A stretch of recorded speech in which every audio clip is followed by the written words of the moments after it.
Yo, what's up, guys? MMA Analyst here to give you my recap for UFC 143. Actually recording this on my iPhone.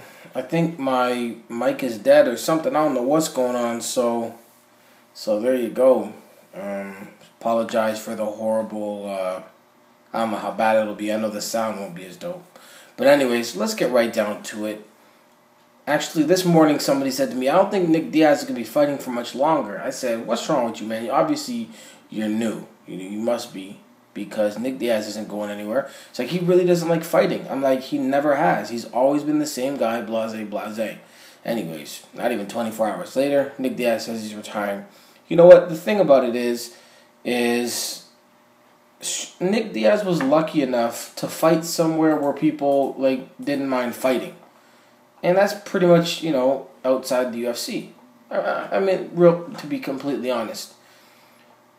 When you get to the UFC, winning is so important. It's like you don't get kept around, you don't get title shots, you don't get raises, and it's just so important. And it makes somebody like Carlos Condit, who is normally such an exciting fighter, who is facing Nick Diaz, clearly a ridiculous fighter when it comes to excitement. I mean, just for the record, Carlos Condit, 28 wins.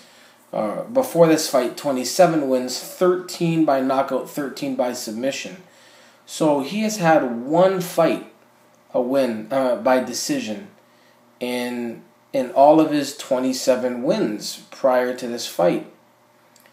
And the stakes were so high for him that, at the end, he even did the little disclaimer, I did what my coaches told me to do. Basically, he was saying, I did what I had to do.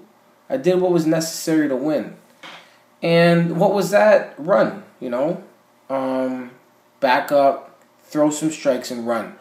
He definitely, round 4 was where he did at least what I would consider some really respectable countering. But I'm a big fan of Mayweather and, defensive fighters. So I don't have any problem with defensive fighters. Anybody who tries to compare what Mayweather does to what we saw there just doesn't know anything about boxing or combat sports in general. Somebody like Mayweather, they're in the pocket. See, they might be doing all type of movement, but their feet are planted.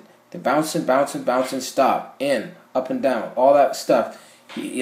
Face to face. And then, Carlos Condit was literally backing up or side to side, and then as soon as he saw an exit, literally would just turn. He would just turn and run and reset. And Nick Diaz is chasing him around for the entire, literally chasing Condit around for the entire fight. And I understand what Condit had to do, and it's unfortunate that he feels he has to do it, but he does have to do it. Does this mean that Carlos Condit's striking is better than Diaz's? I don't know. It means that his willingness to quote-unquote play the game is probably on par with everybody else's, minus Nick Diaz and maybe BJ Penn and a few other people who just feel like they don't want to have to go through playing the game. The problem for Diaz is, if it wasn't going to be I didn't think that Carlos Condit would run like this. That was pretty surprising. But if it wasn't that, he was going to have to deal with the wrestlers. The wrestlers were going to play the game. Take you down, not do anything, stay on top of you, and maybe get the decision. And that's what I was always worried about with Nick Diaz coming back to the UFC. He hasn't had to face one of those guys, but who do I think won the fight? I don't know. Diaz definitely got one of the first 2 rounds, and he definitely got the 5th round, in my opinion. So could you give another round to Diaz? Well, not the 4th for sure. Probably not the 3rd. You might be able to give him the 1st. But anyways, the point is, I might have had the first 2 rounds mixed up. Point is, it was a close fight, but it was a fight where obviously one guy came to try and fight. Carlos Condit doesn't have to stand there and brawl. That's stupid, right? I'm not saying he should stand there and brawl. And he doesn't have to play into Nick Diaz's game, but, this is a fight where, you put it down, this could be fight of the night. Oh, man, this could be, one of the best fights of the year. It's just so good. You've got Carlos Condit, 26 finishes out of 27 fights, or 27 wins, and Nick Diaz is Nick Diaz. It's going to be crazy. And one of the guys Greg Jackson's dude, they came up with the game plan, and the game plan didn't really include fighting, and that's unfortunate. Is Nick Diaz going to really retire? Maybe he will, maybe he won't. Is he going to be back? I'm sure he will. He's still relatively young. He's done a lot of fighting. And maybe he will retire and go do boxing, right? Because they're not going to run from him in boxing. He'll at least be able to fight. And that is my most frustrating thing about this fight, is that it wasn't a fight. It was what I always worried about when he was going to fight George St-Pierre, is that George St-Pierre was going to suck the fight right out of it. George St-Pierre was going to take him down quickly and not pass guard.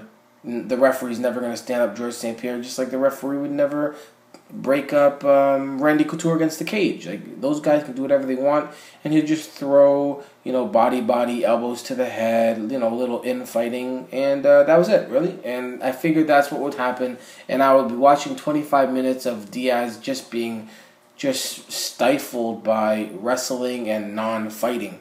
And in this fight, I didn't expect to see that. I did, so that was very frustrating throughout the fight.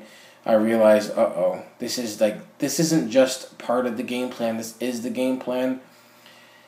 And that sucked. So the main event was doo-doo, terrible, and Diaz lost in what was a very frustrating and probably boring fight. Sucks. Anyways, so there you go. Is Diaz going to retire? He says he has.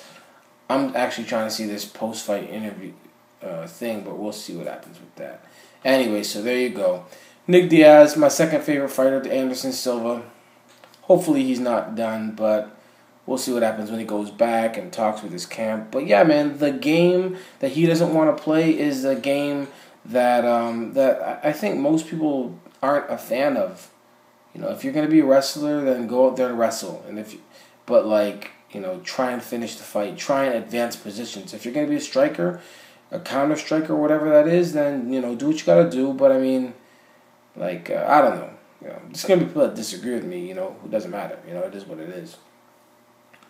Fabricio Werdum versus Roy Nelson. I got really frustrated with all the hype that they just kept talking about Roy Nelson, about how he's such a good guy and how he's so tough, and it's just like, okay, we get it, all right. He's fat and he looks like the guy. He looks like, I don't know. He looks like a Brock Lesnar just ate ice cream for the next year, just ice cream. But anyways.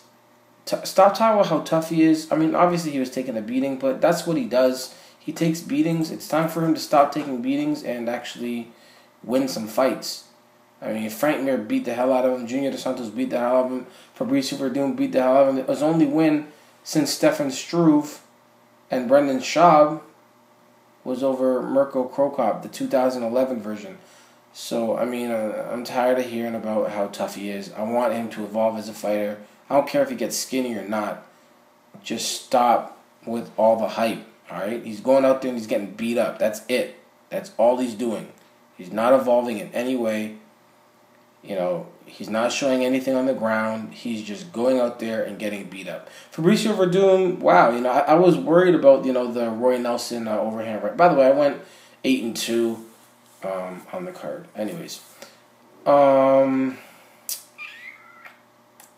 Yeah, Fabricio Werdum killed him. I didn't think his striking was actually going to be that good. I thought his striking was going to be good, but I didn't think it was going to be that good. And it was that good. So, congrats to Fabricio Werdum. He got tired, though. He needs to stop getting tired. Figure out how to be a heavyweight that doesn't get tired, because you're not going to be able to contend for the belt. Or at least you're not going to actually be able to win it if that's what's happening. But good win for Werdum. Josh Koscheck versus Mike Pierce. Wow, really? First things first, I'm pretty sure this was a blatant, disgusting robbery. I mean, I wanted Josh Koscheck to win. He did, but I thought it was pretty obvious that Mike Pierce won that fight. It seemed like Mike Pierce was the only one even fighting. Josh Koscheck didn't want to do anything. He wasn't doing anything. It honestly seemed like he was on strike. It seemed like he was kind of like doing like a... they basically say, we're not going to fight the way the UFC wants us to fight anymore starting today. And he was like the first one, and maybe he didn't tell anybody else. But I honestly was very confused at what the hell Josh Koscheck was doing. Yeah, so, Mike Pierce robbed of a win. Josh Koscheck got a win. Shot the finger to the crowd. The thing about Josh Koscheck is, if you want to be hated, if you are hated, then just, go all out. Go all out. Say, boo me, but, and just insult the crowd, just really go out on a limb. Tell them you're making the money they wish they could make and doing all type of crazy stuff. Just, really, really just dig in, you know what I mean? Because they're never going to like you. So you might as well just make them hate you so that you can even get bigger in popularity in that way. Like, oh, I hate Josh Koscheck. Let's watch him fight. Anyways, Henna Brow, Scott Jorgensen, solid fight. Brow did his thing. Not really much to talk about. He definitely looks solid. Good takedown defense. All of that good stuff. Looking more and more like the bantamweight version of Jose Aldo. So, it's really time to see what's next for him. Let's see if this is on yet. Damn, it still says UFC press conference stream will start shortly. Diaz better be there. I'm not missing that. Alright. Ed Herman versus Clifford Starks. Man, good work. Ed Herman getting that win. Congrats. Moving on. Dustin Poirier, Max Holloway. Good win for Dustin Poirier. Pretty obvious that he was going to win that. Alex Caceres versus Edwin Figueroa. Really, 2 points. That's crazy. He hit him in the groin hard. It was funny because Figueroa really wanted out at the second one. He kind of wanted information from Herb Dean. And Dean was like, I know what you're trying to do, son, but let's just you decide what you want to do first, and then I'll act from there. And, that was kind of funny. I wanted, I picked Figueroa to win, and he did, but maybe that one and Josh Koscheck should have been losses, but I would have traded both of those anyways if I could have got Henry Martinez right, which I'm pretty sure he got robbed too, in my opinion. I thought that Martinez definitely won the first 2 rounds. And he was an underdog, the plus 300 underdog, very late replacement, UFC debut. I really wanted Martinez to get that win, and I thought he would. I thought he'd be the better striker. He just got tired. And they let Matt Riddle steal the second round, I guess, with a flurry in the last 10 seconds. Anyways, obviously I talked about that. Matt Brown versus Chris Cope. Not going to talk about this much. Congrats to Matt Brown. Rafael Natal over Michael Kuiper. Good win for Natal. And Stephen Thompson with the nice head kick win over Dan Stitkin. So there you go.